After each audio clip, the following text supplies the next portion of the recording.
are. Good morning. It's Nick Berard, Keller Williams. Dominic Pettruzzelli, and we are continuing our way through the Millionaire Real Estate Agent book. It's a good book. Again, this is definitely not our first time to this book, but reading it out loud, it's my first time reading it out loud to each other and actually working through some of this stuff. Yeah, it's like kindergarten style. I kind of like it. It's a little different. And picking up nuggets that I just had a huge aha this morning reading through our section we read through this morning.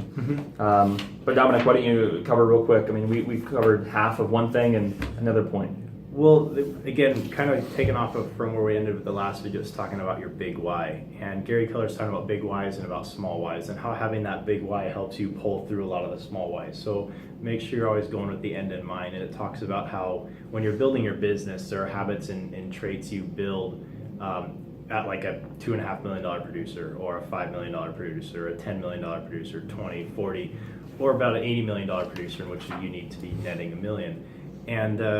And he says, if you're focusing on those habits and traits at each one of those levels, each time you kind of take it to the next level, you're gonna have to kind of retrain those habits and build new traits. Where if you're focusing with the end in mind at the beginning, building the habits of an $80 million producer from the beginning, it's gonna be a much easier transition going through that process. Yeah, I mean, there's steps in the process, and success isn't, success is sequential, I've heard before. And that's just kind of talking about this, that you have to have those foundations of set. However, if you're a certain set of skills or habits that you have at a certain level, that can be a stepping stone, or that can be the box that you're trapped in, right? So as long as you can, continue learning and growing yourself, you can move to the next step. And what just hugely was eye-opening here is, Dominic, you and I have talked about last video we were talking about, that just we struggle with our big whys.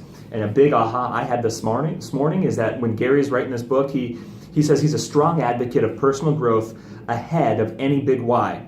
And that's because he shared a little excerpt here where he was talking with a friend, and the friend said, "Boy, Gary, you seem to have more money than you know what to do with, and you're working for money." And Gary turned it on the guy and started just asking him questions.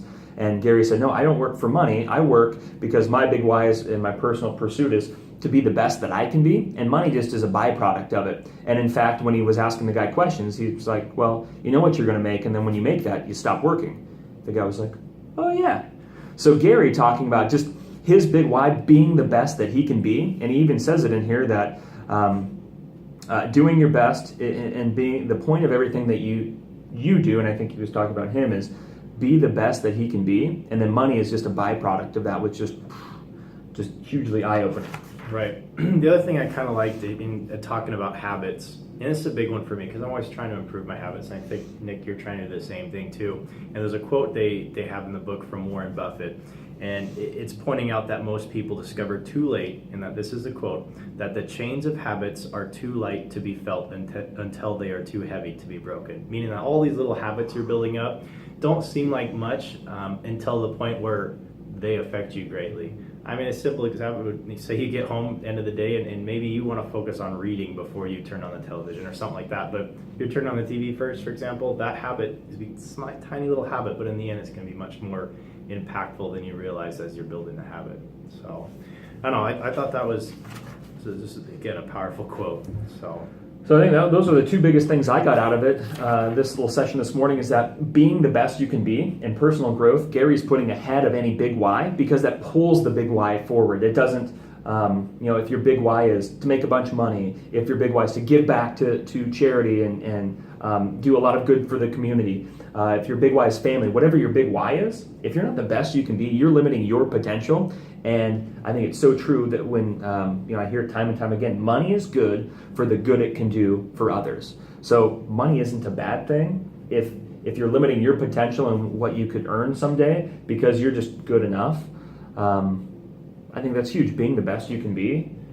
And I think being the best you can be is about building habits that help you to be the best you can be, because there's habits and there's willpower, and willpower only gets you so far, but once you've built up those habits, it's a lot easier to maintain whatever your goals are.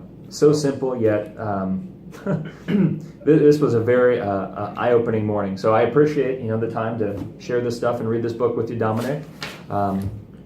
Yeah, we'll continue on with our next part in a little bit here once we keep reading. So perfect. Thanks, everybody. See ya.